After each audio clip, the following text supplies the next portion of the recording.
And Benedict, and I'm so excited to have you guys join us today. We're here in the middle of Silicon Valley, and I have the pleasure of having as guest today Chandar. Now, Chandar is so famous. He has a name that's only one name, like Bono or Cher, and because I'm from Boise, Idaho, and can't pronounce his last name, we're going to go with Chandar. That sounds great. That sounds great. CMO of Coupa Software, a fascinating company. So thanks for joining us, Chandar. Kevin, thanks. Great to be here on Deep Dive. I look forward to the conversation. Great. So Chandar, you're here with Coupa Software, and you guys are just doing some phenomenal things. I'd like to hear a lot more about that. But before we jump in today, let's just find out about you. Talk to us. What's your background, and then give us an introduction to Coupa. Great. So, we all have taglines. My tagline is a marketer for life. I'm CMO of Coupa Software for the last 1.5 years. Before that, I was Chief Marketing Officer at Marketo. Before that, I was at a very cool gamification company called Badgeville, running marketing worldwide. And before that, at IBM in the cloud computing area. And then, did some startups and then management consulting before that. You did startups in Silicon Valley? Well, they say that's actually a good experience. And but it's actually a very, it's been amazing. Oh, yeah. Going through. I mean, who doesn't do startups in the Valley, right? But it's interesting that I've done, companies that are less than 10 million, companies that are between 100 to 1 billion, and then companies that are 100 billion, which is IBM. Wow. So kind of seeing the spectrum on how companies scale up and down that, the spectrum. And then I did management consulting before that with Anderson Consulting. But really my calling in life is to be a marketer and love doing that. Great. So we're going to focus a lot on marketing today, and hopefully out there, guys, you'll see, just some of the latest thinking and trends in marketing.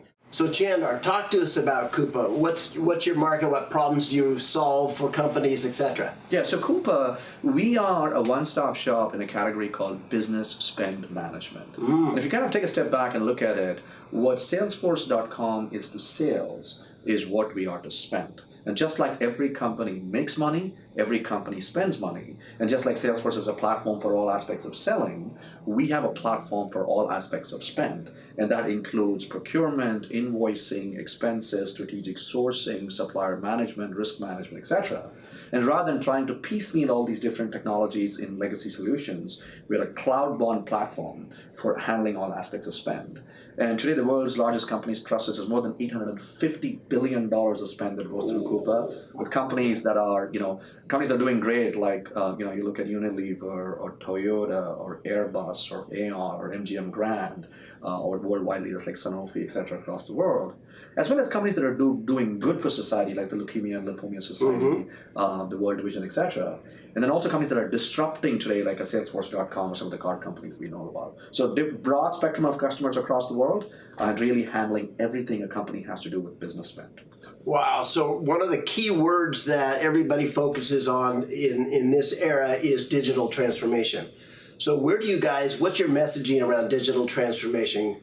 Use Coupa software to digitally transform spend? Yeah, use Coupa's software to digitally transform all aspects of your spend, which is all your business processes associated with spend, to ultimately increase the effectiveness and efficiency of your spend. And what really, at the end of the day, what CFOs get is complete visibility and control of all their business spend happening. So digital transformation enabling them to put as much spend under management and get a complete control of what's happening in an enterprise across the world. And one of the key components of digital transformation, of course, is data. And giving people visibility means there's more data being monitored and collected, and so therefore more timely reports and all that kind of stuff. So a whole lot better handle on management. It is. And one interesting thing we have done to kind of as a game changer for us when it comes to data is a lot of times people have purview into their own data, their own reports, how they're doing. But one of the philosophies at Coupa that's a game changer for us is that none of us is as smart as all of us. And the technology for that, the data for that is that rather than me getting insights on how am I spending, and how am I dealing with my own suppliers, I get insights relative to the intelligence of the entire community of $850 billion worth of spend. So for example, we call this community intelligence. So we are extrapolating the data at an abstraction layer of the entire community and saying that, okay, you are using this supplier, how does it relatively rate to the rest of the community? It's a supplier rated well by the community. You're buying this commodity item. Has the rest of the community paid more or less for it? So your intelligence is at a collective level as opposed to just as an isolated individual level. And that truly is kind of like, the whole concept of collective intelligence is something that we have invested in and is becoming a game changer for us here at Coupa. And for all companies, like it's kind of taking the same ways. I mean, if you use ways in your, as a in your consumer world, and that is kind of leveraging the collective intelligence of the entire community to be the best traffic routes. Using the same analogy in the business context, using the collective intelligence to be the best routes for spending. Oh, that's terrific. So, as CMO, Chandar, you get to see things from a really interesting perspective. Being at the top, responsible for all kinds of different marketing efforts out there. Talk to us about some of the latest trends you're seeing from the middle of Silicon Valley here. What's happening in sales and marketing? How are you seeing that evolve? It's a good question. I'm an old Led Zeppelin fan, so I'll use a framework called Stairway to Heaven. What is our Stairway to Heaven in marketing? Kind of split up into 4 areas. Right? We talk about awareness, but all marketing starts with awareness. Then you go to acquisition, and then we can talk about add-ons and adoption, finally advocacy. And let me kind of give you what I'm seeing in these 4 areas. Gives us a framework, right? Yeah. And so in the case of awareness, what's interesting is that you're kind of seeing that shift from mass marketing in B2B to more educational marketing, where companies are realizing that they need to teach people to earn the right to engage. There's so much noise in today's world, just doing mass marketing is not going to work. But really taking an approach of what can I teach and how can I build a tribe to get content that is relevant to someone's job, makes the profession better, to ultimately earn the right to engage. And Marketo was a great example of that, and Coupa, we're following that same example. And continuing to see that and using content as a way to not only drive pipeline, but also build brand at the high level and do that.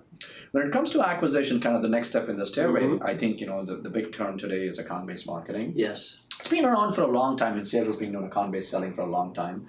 But really what's happened in the last 2 years is that this democratization of software has happened in a way that sales and marketing can come closer than ever before and align with each other. And really what's driving that is you're using technologies like machine learning to create these ideal customer profiles and saying, give me companies that have the highest propensity to buy, using machine learning as opposed to sales trying to figure it out in a spreadsheet or something, and then using those strategies ultimately to go after collectively a set of accounts across these different earned, owned, and paid channels and doing it collectively. And that's definitely a trend in B2B that we're seeing, right? The third interesting trend is in terms of adoption and add-ons is marketing spend typically 80-85% has been in the acquisition and awareness. We're seeing a little bit more of it being spread out across the life cycle because in a SaaS business, you got to keep customers as much. Oh yeah, it's not a once and done. It's not a once and done. It's pay as you go, which means don't pay as you go too. Yes. Right. So kind of how do you spread the spend across the life cycle as opposed to just 85-90% of it in the acquisition? Oh, that's going to be interesting. So how do you do that? Yeah, it's interesting. So it starts with 2 aspects, right? It starts with program spend and people spend. Okay. And it starts with investing people dollars for getting people who are adoption marketers, and people dollars who are kind of add-on marketers, and people dollars who are advocacy marketers, right? Influential marketers as well as advocacy marketers. And program spend, don't disproportionately spend all your program spend on the front end of the cycle, on the funnel. Do it in the way that you can also spread it to do cross-sell programs, advocacy programs, even adoption programs, right? And both aspects of it. For example, at Coupa, we have an adoption marketer, we have people for add-on marketing as well as dedicated people for advocacy marketing. Same thing at Marketo when we had it. And then the last thing is, we talked about add-on advocacy, we talked about add-ons and adoption. The advocacy is a very important piece, and more and more companies are realizing is it's good to get advocacy on earned channels as much as owned channels. Because if you think about it, every baby is good looking on your own website. In other words, when customers are talking about your own product, product on your website, it's very good looking. But if they talk about it on third-party websites, baby's not that great looking, right? In software, there are some ugly babies out there. But it's okay today to have that authenticity as a brand. Like when you go to Glassdoor, not every company gets a 5.0, right? And so it's okay to have, and in fact, I say that the age of AI is as much as authentic interaction as much as artificial intelligence. So it's okay for companies to be authentic and get advocacy on their brands on third-party channels so that peer prospects are getting a realistic reflection of the brand and getting influenced more by other customers than just by the vendor themselves. Oh yeah, and there's a lot of power to getting legitimate feedback from a customer and a criticism that, you should do better, and then to come out and say you're absolutely right. Right. No, totally right. And we're going to work on it. Here's what we're going to do to fix that. Absolutely. Yeah. In fact, there's, Trust Rate, as the CEO Benedict has a stat which says that negative reviews actually help the brand more than hurt the brand, because the authenticity of the brand is more reflected. Wow. Right. So that's kind of, if you look at it, acquisition, awareness, we talked about educational marketing, acquisition, definitely aligning sales and marketing synergies through ABM, investment of people and program dollars and adoption and add-ons, and finally kind of moving advocacy to earned channels as much as own channels. Some of the big trends that we're seeing, using AI as a component in all these across these different phases. So Chandar, talk to me. Would influencer marketing be part of the advocacy? It is. And influencer marketing ultimately is, how do you get your own advocates to shout from the rooftop and third-party channels, as well as how do you get influencers of your advocates to kind of influence them to shout from the rooftop and use that in a very programmatic way for you to drive that, to ultimately get to the ultimate advocates of your brand. Because every brand has lurkers, likers, and lovers. Oh yeah. You want to maximize your lovers and minimize your lurkers. So if we look at or in general, what are you seeing out there in sales and marketing, the kind of programmatic application of some of these emerging technologies like the AI and things like that? I mean, are you seeing a kind of a institutionalizing of chatbots and all kinds of stuff? Talk to us about that. Yeah, it's a few things, right? So there's both technology and processes, right? And alignment of, areas. So technology perspective, chatbots interesting. For example, there are companies that let your ADRs or your sales development reps reach to leads using chat boxes in a way they could never scale before. And typically in a company, let's just say that you get 1,000 leads. Yeah. Your sales ADRs, SDRs want to hit the top hot 100, 200. If you're not staff enough, it's the unfortunate, it's not the 20%, it's the other 80% that doesn't get touched. Yes. But using technology like chat boxes, you can drive it at scale and touch those leads in a more programmatic way than ever before, right? So that's definitely true. Technologies like AI, machine learning more than AI, is helping do all the predictive lead scoring to get, or account scoring, to get to the ideal customer profile initiatives that companies have. Or give me the customers and the accounts I need to go after which have the highest propensity to buy. And then finally, from an alignment perspective, marketing teams are realizing more and more that the more they measure themselves on pipeline and revenue, as opposed to measuring themselves on kind of engine room metrics within marketing, such as MQLs and leads, the more they can have the seat at the table in having the revenue discussion. So you become a revenue driver as opposed to a lead generator, and that's a big important difference in marketing teams. Oh, absolutely. So we touched on earlier, Chandar, that the subscription economy changes the way things happen. It's not once and done. So you need to really keep them happy all the time. What mechanisms, should marketing or should companies put in place so you recognize when something's going bad? Here's a relationship that, here's some patterns we're recognizing through machine learning, and it seems like our relationship is strained. Do you have mechanisms in place where you go in there and you send a SWAT team in there or something to try to resolve that early? Yeah, the early resolution of anything starts with one word: adoption. Because a lot of time what happens is, customers, if they have not adopted what they have purchased, then invariably, that customer success is going to not be great. Now, that's why we say that we are in the business of customer satisfaction. We are in the business of customer value and customer success. You don't necessarily want customers to be satisfied, but they are driving true value from what they've bought, right? So to do that, I think, marketers, my guidance would be invest in adoption marketing. In other words, if you have an install base of, let's say, 600, 700 accounts, hypothetically, it's one thing for a customer account manager to call these customers, try to engage them on a one-to-one basis, and that doesn't create scale. But if you want the customers to adopt the capability that they've bought first, you can do one-to-many marketing programs in adoption marketing through marketing, teaching them on all the products that they've bought, how can they adopt it, which ultimately is a precursor and a leading indicator of customer satisfaction and customer value, ultimately to customer success. Right, so that'll be the one thing I get, apart from all the other stuff that they're doing, and health checks and NPS and all these things companies do. invest in adoption marketing as a mechanism to help your customer success team to do this at scale. Wow, thanks for sharing that insight. That's unique because you don't hear that from everybody. It's a recognition that shows a great deal of maturity in that. Yes. And we've seen the same thing out there. So talk to us about personalization of marketing. How's that done in your world? Well, it's been a buzzword for a long time. And ultimately, personalization marketing ultimately boils down to, behavior-based marketing, right? And, if I go and, for example, if you go to, I'll give you an example of my Netflix account. Okay. If Netflix markets to me based on who I am, 45-year-old plus guy, Indian origin American, my screen on Netflix the algorithms would say like, here's a bunch of crime and drama movies. But when Netflix markets to me based on what I do, there's a bunch of rom-coms out there because that's my action. My wife and I watch a bunch of rom-coms. She likes them. We have the same account, right? So that shows behavior-based marketing. That's true personalization, right? You're really learning at every step of the journey. And the next step in the journey becomes contextualized based on the behavior in the previous step. And the advantage that companies can do that today with products like Marketo and others is that they can do it at scale, right? And from my aspect of personalization is, can you learn at every step and get the next step to be that much more contextual and relevant? And if you can do that at scale, and that's really what makes you successful as a company. No, thanks for sharing that.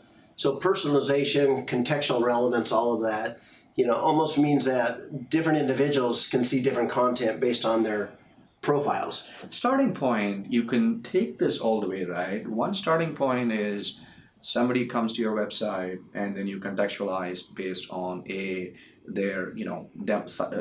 firmographic. If you're coming in from a healthcare company versus coming in from a financial services company, I can serve different content. You take that one step further. If they have given you the name, then you can engage based on their behavior, saying that, okay, they only like this particular content and this particular thing. So they like these products and now these products, and you can contextualize your streams based on that. But if you take it even one step further, you can do that across your channels, right? You can contextualize that based on your direct mail campaigns. You can contextualize that based on your social media as well as your advertising campaigns that you're doing, and taking that behavior and not just using behavior-based data to contextualize on your own channels, but use behavior-based data to contextualize on earned channels, social channels, as well as physical events. Like example, like one thing we're trying to do is, based on a person's behavior, we can offer dynamic paths for them when they come to our corporate event. And saying, these are the tracks that are best for you rather than these other tracks, because we have observed this behavior for you on our website. So imagine taking that same concept on physical channels as much as digital channels. So I'm thinking through personalization and behaviors. That means, in a way, that you can have a different niche a group of content or segment of content for a lot of different segments of your market out there. What does that do for the requirement to have content? How does it impact content? It does. So that's why I think, the Taco Bell strategy is a great strategy for content. For those of us who go to Taco Bell, there's like 6 ingredients, right? There's chicken, there's rice, there's beans, there's pico de gallo, there's salsa, there's sour cream, and a few other shells and a few things. But if you look at the menu, there's about 36 things you can buy from Taco Bell. So can you approach the same content strategy as your Taco Bell strategy? Is you have your 6 basic pieces of content, but can you create snackable items that are relevant and contextual using those 6 basic pieces of content? Is something that companies need to, because it becomes an unscalable problem if you're trying to go create relevant content for every stream of engagement and every specific channel of engagement that a customer has based on all these different profiles. But that's what we have done. Can create a least common denominator of content and have some slight variations. Oh yeah, we do a lot of videos, and we've seen different introductions. Where it can be the same kind of educational content on the back end, right? But your introduction is different based on your audience. Totally, and you bookend it differently. Your front and your back is probably different, but the middle is probably the same. But again, it is the perception of personalization that is as important as the reality of personalization. Somebody needs to come in the first few points of interaction and feel that it's being contextualized, and the rest of it can kind of flow the same way. Absolutely. So how do you, outside of just selling and making sales, how do you actually measure the performance of a marketing organization? Yeah, I think, I would say there's about 3 to 4 metrics we can ultimately look at, right? Depending on the sophistication of the marketing organization. The first metric I would say is not leads, there's engine room metrics and then there's alignment metrics. So within the engine room of marketing, you can talk about impressions, leads, website visits, blah, blah, blah. Yeah. But no salesperson cares about any of that stuff, right? So to drive a B2B sales and marketing alignment organization, the first metric I would look at is how much pipeline am I creating? Sales accepted pipeline am I creating? Which is either based on number of sales accepted pipeline, not just stage one pipeline, which you claim victory in, Yeah. but sales accepted pipeline, and based on your win rates and based on your thresholds, you can create a plan of record and say, I need X number of opportunities created that sales accepts per quarter. Did you hit that number or not? Yes. Right. So that's one. The second metric is your win rate. Now, this is interesting because sometimes it's very difficult to measure product marketing success. So how do you measure product marketing success, right? Because no sales guy or gal I know is going to say I won because the presentation was great or the pricing was great, right? So the way you measure it is based on is sales winning, your win rate from sales accepted pipeline to deals closed, is that actually increasing based on some benchmark you give? And that's a measurement of marketing effectiveness in the bottom of the funnel. Yeah. Just like pipeline, sales accepted pipeline is a measure of marketing effectiveness in the top and the middle of the funnel. Then on the back end of it, the two things I would measure is number of advocates created, which is, are you creating that cadence of advocacy to bring that more advocates into your organization based on some criteria? Yeah. And then ultimately, the true measure of marketing success, the Mufasa metric, as I like to say, the Lion King of metrics, is lifetime value. What is marketing's impact on lifetime value, and is that increasing? Like if your benchmark was X, that marketing's contribution, lifetime value divided by marketing cost, if it was X in year one, is that subsequently going up? That's a sophisticated organization, because ultimately, to your point, in the subscription business, you need your customers to stay longer, pay more, and shout from the rooftop when your business is doing pretty well. Oh, that's terrific. So, in wrapping up our interview here, which has been fascinating, thanks for sharing all this insight, Chandar. Let's talk about what the marketing organization of the future is going to look like. What roles are going to be required? What skill sets should be there? Talk to us about it. That's a very interesting thing. You know, if we look at the three things we think, we feel, we do, right? And there's definitely the artificial intelligence jobs or machine learning can come and use brute mathematical force for some of the do jobs that we have today. But it's the feel jobs and the think jobs, and even the think jobs, they can attack it, but the feel, the emotional, marketing ultimately is the science of emotional connection, right? It's never going to go away. It is a visceral reaction that we want to get, because storytelling is so important in marketing. So people who are going to be successful over the long run, they can start as a specialist. You know, I can be a marketing operations person, or be an SEO search person, a cameraman, editor. Or these guys are good at it, or be an event person. But ultimately, to grow as a CMO, you need to harness some of your storytelling skills, right? So I think it's a combination of tomorrow's marketing org needs to have kind of the Churchillian skill set, the Spielberg skill set, and maybe the Einstein skill set. There's definitely the science of marketing as an organization. Not one person cannot have all of these, but as I look at it holistically as an org, is it balanced across the Churchillian skill set of effective communication, the Spielberg skill set of can tell great stories, and then the whole Einstein skill set of, hey, am I getting data driven and very maniacal about measurement of marketing, etc. So kind of storytelling, inspiration, as well as data driven marketing. Well, that's terrific. One last thing. I know I said we were wrapping up, but this book, Value as a Service, talk to me about it. Yeah, so it's Rob Bernstein, my CEO, wrote this book, and it's based on this core principle that, we are in the business of selling software, we're in the business of adding value. And value doesn't mean it's not about customer satisfaction. It is about customer success, and there's a delineation between those two. Customers can, feel good and say we are satisfied with the brand. I tend to think the brand's a good brand. I tend to think that the brand does give good service, etc. Those are barometers of customer satisfaction, not necessarily barometers of customer success, where you promise some value. Did you deliver that value? And can you empirically prove that value that is being delivered to you? And that's the genesis of Value as a Service, saying that the organization is aligned around ultimately delivering measurable value that customers can say that I have succeeded, rather than just being satisfied. And that's the essence of the book. Well, wonderful. Well, again, Value as a Service by Rob Bernstein. Okay, got it. Anyway, thank you so much. Thanks, Chandar. It's been brilliant sharing with all of us. And I want to thank you guys for joining us today. Cheers. Have a good one, guys. Thank you.